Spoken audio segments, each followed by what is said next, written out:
Thanks to the supporters of channel member Firesoul. Well, our ridiculous start to the season with Barcelona continues, with the other two really good teams in this league coming up today, plus the transfer window slams shut and we still have money to spend and not nearly a good enough squad.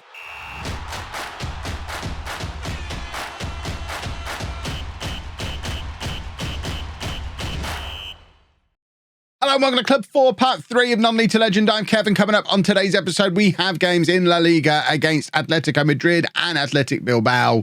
And I'm very afraid because we didn't look great in that first game of the season against Real Madrid in yesterday's episode. There's been no more transfers. We are very much waiting as late as possible. We're looking for deadline day bargains and trying to get as much scouting done as we can before we spend any more money, but there are definite gaps in the squad and fingers crossed we get to address them today. But this is the team we're putting out there for the game against Atletico Madrid. Just the one change from the match against Real Madrid, and that is Ceballos, who came on and made the goal. He comes in on the left-hand side with Ferran Torres dropping down to the bench. I have started training after just how pathetic going forward this looked in that first game. I have started training a couple of vertical tiki-taka systems. I've had more success in the past with vertical tiki-taka than just normal tiki-taka. So we've got this as an option, which just, it's really about trying to make the midfield a little bit more mobile.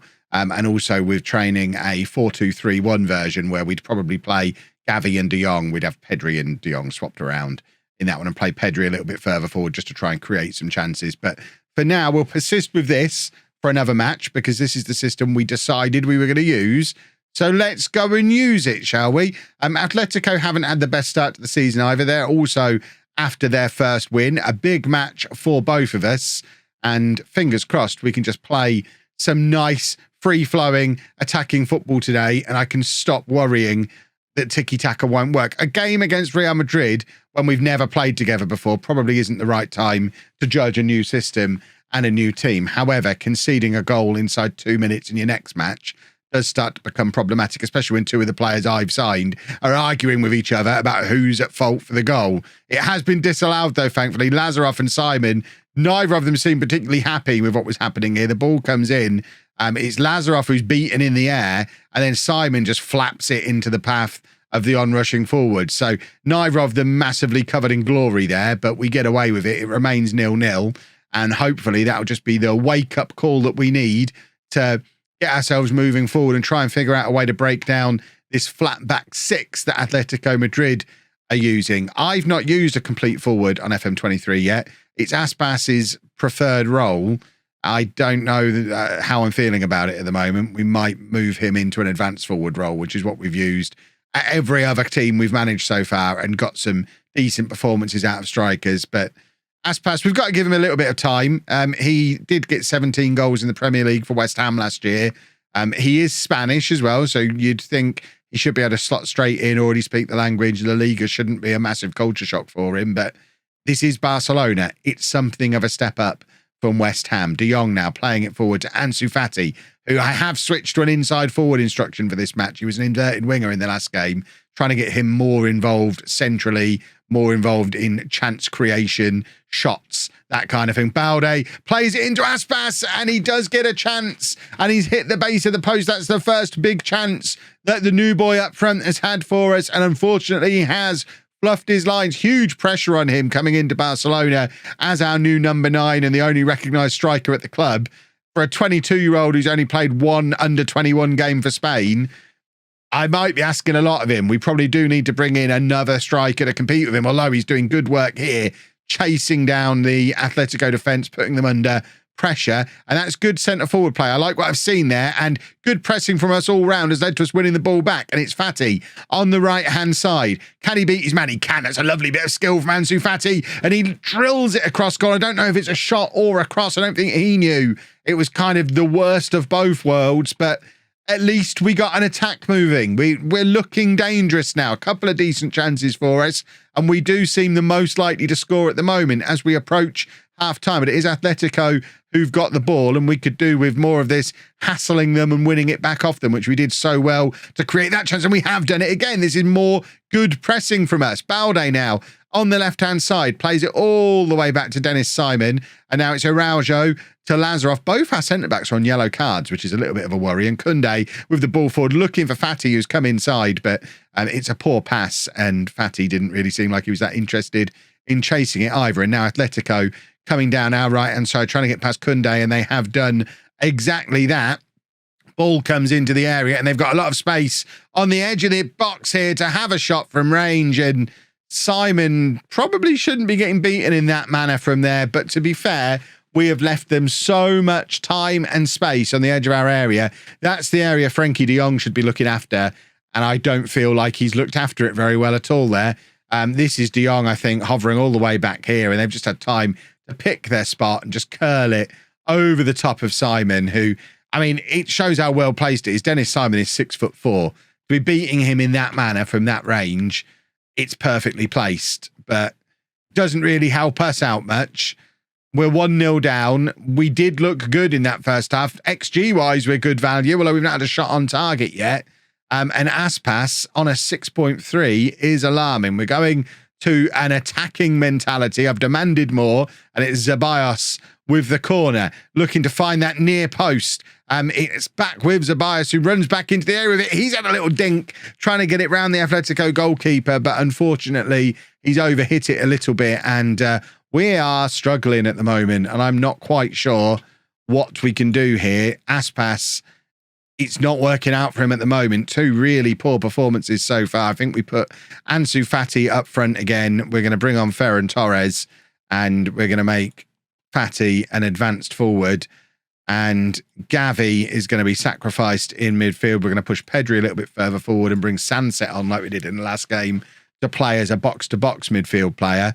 And I think we're also going to take off Lazarov and bring on Bullet, because I don't like the idea of having my two centre-backs and my holding midfielder all on yellow cards. It's a little scary, especially when we're already 1-0 down. Plus, we know Bullet is going to get up and down this right-hand side, which we don't necessarily get out of an ageing Koundé. That is a decent save from Simon. Got to be careful not to criticise him too much.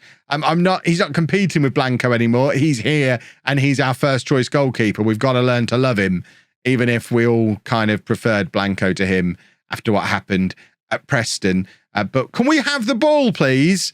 I'm not enjoying what I'm seeing at the moment, and I am wondering how much time I'm going to give to this tiki-taka before we throw over to the vertical tiki-taka. It is, like I say, difficult playing so many good teams so early on, because it's really hard to judge just how we are working with the new system. But 1 goal in 2 games and 1 point suggests it's not working brilliantly.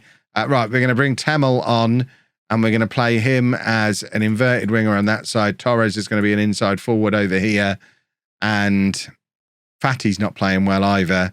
And this is where the bench starts to look desperately thin. I just don't think we've got anyone else who I want to bring on. I don't think we've got anyone else who can come on and try and change the game. So we've got to make some moves before the deadline closes and before this Athletic Bilbao game. But we have we've not looked great, have we, in these first 2 matches? How patient are Barcelona with their managers usually? Like, really patient, right? Right? Folks, just want to take a moment to thank today's episode sponsor, Manscaped.com. Now, Manscaped have been a supporter of the channel for a long time now. We've talked before about all the great stuff you can do down there with your Manscaped products, but the time has come. Manscaped are moving beyond the groin. In addition to providing trimmers and products designed for the male anatomy, Manscaped now offers a full range of shower products, deodorants, nail kits, and skincare products for the modern man. And whether you're a straight-up baller or working on more of a budget, Manscaped helps you save more when you bundle up. We have options. This is one you've seen before. This is the Perfect Package 4.0. This is the starter kit. You've got the Lawnmower 4.0 waterproof trimmer.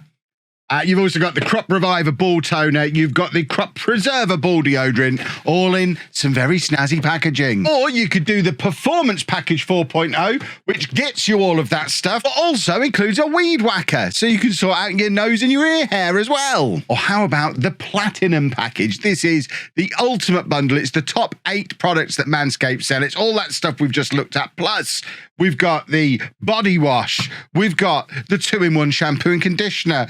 We've got the deodorant. Really is a pretty comprehensive package for everything you could possibly need for your grooming essentials. And whichever bundle you go for, you also get 2 free gifts. You get a pair of Manscaped pants and also an excellent wash bag for when you're out and about on the road with all your grooming kit. So what more are you waiting for, folks? Head to manscaped.com today. Get 20% off plus free international shipping plus your 2 free gifts when you use promo code LOLLUJO at checkout. I need the box back. You know I have to end like this. Your balls will thank you. It's my favourite bit. Well, it's deadline day, so we've kicked things off with 5 new signings. New signing number 1, a familiar face from Preston. Let's just get all of these registered into the squad and give them all squad numbers. Jonathan Tamang has joined us on loan until the end of the season. I just haven't been able to find another striker option.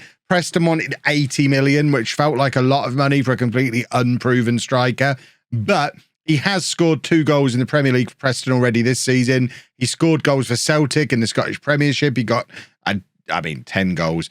He's a goal scorer. We can see he's a goal scorer. We can see he's got huge 5-star potential, and he's likely to get game time for us. If Aspas doesn't work out, Tamang is going to be right there ready to step into his spot. And if he does have an incredible season, we've got a £102 million optional future fee, which, let's face it, would be ridiculous money unless he's brilliant. We've also signed another youngster, Nikola Nikolic. What a fantastic name he's got. 2-star current ability, 3.5-star potential. I mean, he's scouted as 5-star potential. We've just put him into our under-19s for now. Just a young central midfield player to start filling in the squad from underneath, because Frankie de Jong's out of contract at the end of the year, and quite frankly, wants a stupid amount of money that I'm just not going to give him. And then the sensible signings. We've got this guy, Carmine Agostini. Look at the state of this guy. 20 years old, a wonder kid with 4.5 stars of current ability.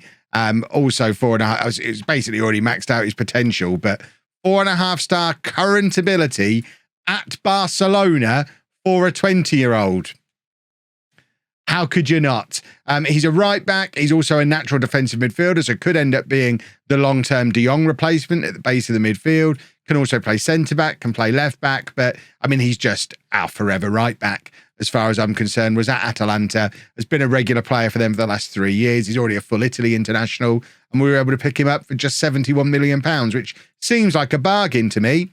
We've also gone and got ourselves another left-back, Marcos Pereira, not quite as good as the right-back. He's going to be a backup for Balde, 2.5-star current ability, 3.5-star potential for him. Bringing him in allows us to sell Christensen, our backup left-back, who we got an offer from Manchester United for 20. I mean, same sort of price. We're basically 1 in, 1 out at the same sort of price, but he's younger and has more potential, so makes more sense to have him as a young Portuguese international competing for a starting spot. And then we've got this guy as well, backup goalkeeper, because we didn't have a goalkeeper on the bench in the last match, and this guy was £1 million. So he's not great, but our goalkeepers are injured or rubbish, so we needed another goalkeeper just to make up the numbers. So he is in as well as a backup goalkeeper or something. Just make sure he's gone into the first team squad. He has. Excellent. So money-wise, we've still got a little bit left. There's obviously that £26 million coming in for Christensen as well. So still time to do more business with 12 hours to go. But the squad's already looking a little bit deeper with those new boys in. It's now a 25-man squad with Tamang and Agostini and the new left-back all being added in to that first team mix. Andre needs to be registered. Why is he not registered? Tell me we can register him. Are we actually full? Fontenat, he's out for 2 weeks. He's out for 6 weeks. We're actually going to have to, I think we probably have to get rid of that goalkeeper just so that we've got a goalkeeper registered for now. It does mean that the guy who was our first choice goalkeeper when I arrived is probably finished. I don't know if anyone is going to want him while he's injured if we offer him out, but he's not going to be in the squad because we need Andre in there now, and then the other youngster, the 5-star potential youngster, will be our third goalkeeper in the squad. But Agostini coming in is a huge plus for us. Let's jump into the squad planner, adjust that. And then we should see, there he is, look. Fantastic left back, fantastic holding midfield player.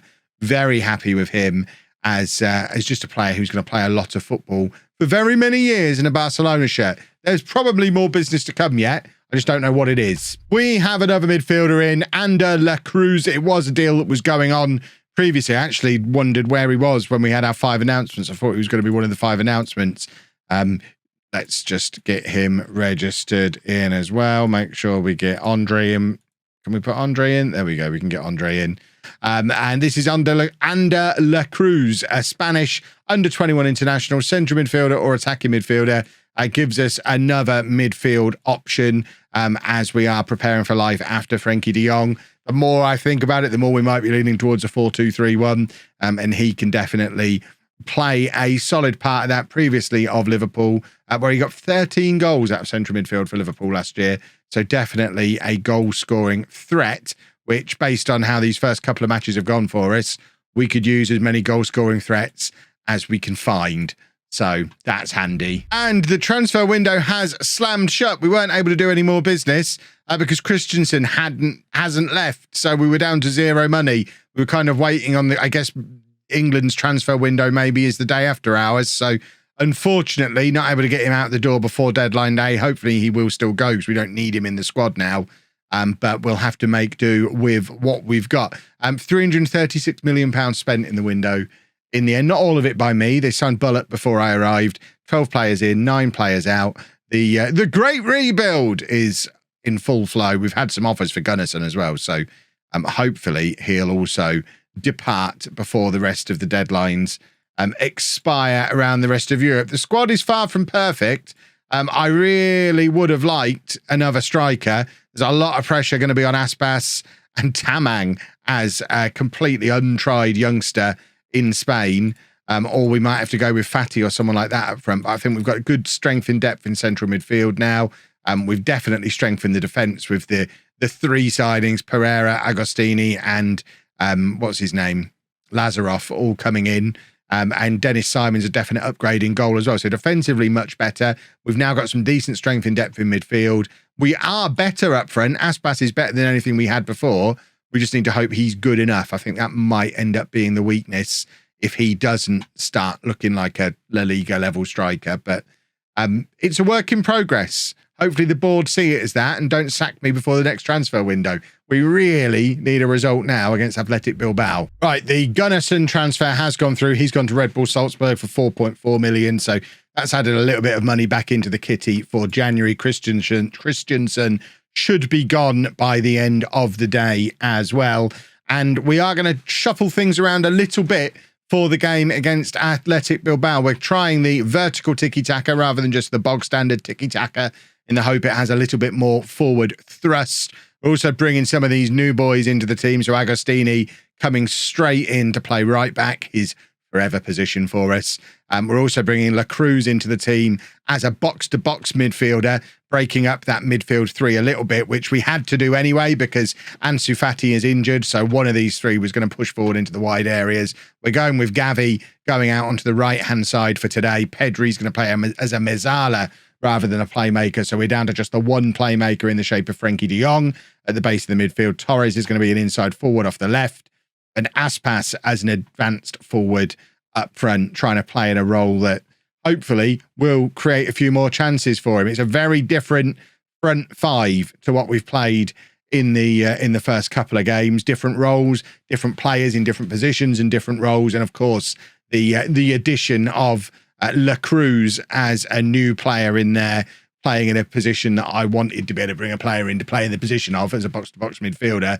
And obviously no Ansu Fati for today as well. So not necessarily a complete demonstration of what this attack will be like, because Fatty will definitely be part of it when the time comes, probably at the expense of, I would guess, Torres.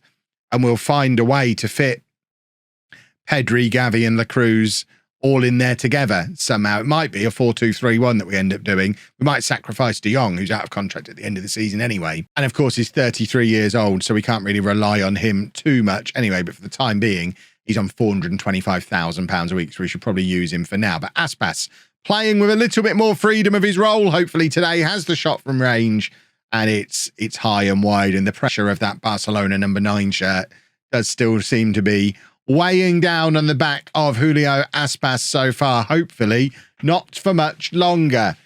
Can we please win this football match? If we go our first 3 matches without a win, I think I've got a problem, especially with the amount of money that we've spent. I know there's been a little bit of transfer frustration in that we've not been able to bring in the attacking players we necessarily wanted. They just haven't been there on the market. The fact we've had to bring Tamang in on loan and then bring midfielders in when we didn't really need them just for numbers in the squad demonstrates how difficult it is to find a striker. The 2 best ones in Europe I've signed in the last 6 months, taking Sen to Tottenham and then Reyes to Tottenham as well. Either of them would have been ideal, but yeah, not able to get either of them because they've both just arrived at Spurs. And now we're losing again. Oh, this is a problem. We're demanding more. We are playing better today. This is the best the match stats have looked since I've been here. We're going attacking, and we've got to conjure something up from somewhere. We cannot go our first 3 matches without a win. We knew the start of the season was going to be hard, but it wasn't supposed to be this hard. We are still Barcelona. We do need to win football matches. There is Aspas. Holds the ball up quite nicely, plays it all the way back to Araujo, though, where there probably was a better pass for him. And now Gavi over the top to Aspas, and it's a decent chance, but it's pushed wide. He was offside anyway.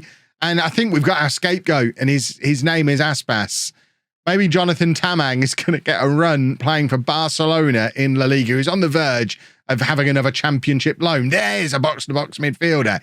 That's what we wanted La Cruz to be doing. We weren't getting that out of our central midfielders before. Good work from him. Plays the cross in, looking for Ferran Torres, who's hit the post, I think. Maybe it was a save from the Athletic Bilbao goalkeeper. Either way, that was the best chance we've had in the game so far. But I was going to say, but they've got the ball back, but Pedri wins it back in midfield. And now Aspas into Torres, who can't get proper control of the ball. And now De Jong is beaten in the air.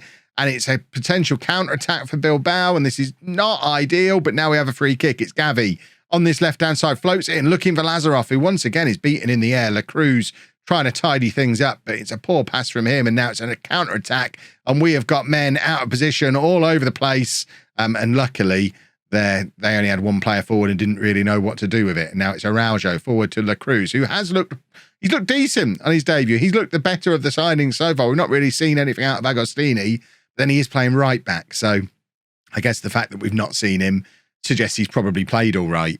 Lazarov playing it out to Balde at left back. He turns, looks forward. There's nothing there. Gives it back to Lazarov. And now Pedri to La Cruz. And Ferran Torres has dropped deep here. Ball over the top for Aspas. This is a chance for him. He's taken it round the goalkeeper. And finally, we have a goal out of Julio Aspas. And hopefully, he can be the scapegoat no more. It's a proper centre-forward goal. It's good work from him. And it's 1-1. And hopefully, the Barcelona section of this story starts properly here, because that is good attacking play from Aspas. He just needed a little bit of time to settle in. That's all it was. He's got his first goal for the club. He was an advance forward all along. We all knew that. It's 1-1. Now can we please go and win the match? A win against last season's champions would go a long way towards calming down quite a restless fan base, presumably, at the moment. Right, what have we got on the bench that we can bring on here to try and find us a win in this football match? The defenders aren't really doing much, are they? We're going to bring on Koundé to play alongside Lazarov. I think we're also going to bring on Bullet or Agostini, who, like I say, not had the most exciting of debuts. And then we might go to the 4-2-3-1 here. I think we're going to take off Frenkie de Jong. And we're going to put Pedri in there. Or do we leave de Jong on doing that? And if we make him an inverted winger, he's an inside forward. We want to be attacking. We want to keep him as the advanced forward. Maybe just that as the change is what we need for now. Right, come on. Give us something. Do something from somewhere. Please, can we have a goal? Please. I would like another goal. I would like to win a football match. Right, De Jong is now shattered. Sunset can come on for him, and we can swap all of this around. Get La Cruz further forward into that attacking midfield position. Pedri's not had the best of games. Do we bring Tamang on? Would that be mental? No, I think we give Tamang a try, and we see if he's any good. And for our final change, we've got the youngster Temel, who can come on for Pedri and play in there. And we'll try different things. Imagine if Tamang becomes the hero here with a late goal. We're going to demand more. We could really, really use a winner, please. And Lazarov tries to head it clear. It doesn't go very far. And it's just hovering around on the edge of our area. We could do with somebody putting a foot in. We currently don't have Pedri or De Jong on the pitch, which is not a situation I expected to be in this early in my... And no Fatty either. Didn't expect this early in my tenure here at Barcelona. We're definitely making this team look very different, almost accidentally. Ferran Torres, can he find a Barcelona player? He's hovering around the edge area. There's Sunset, plays it across to Temel. Surely, it's Jonathan Tamang! It's hit Tamang on the way through, and Tamang has been on the pitch 3 minutes and has his first goal for Barcelona, a club that a week ago he had no idea he'd be getting anywhere near.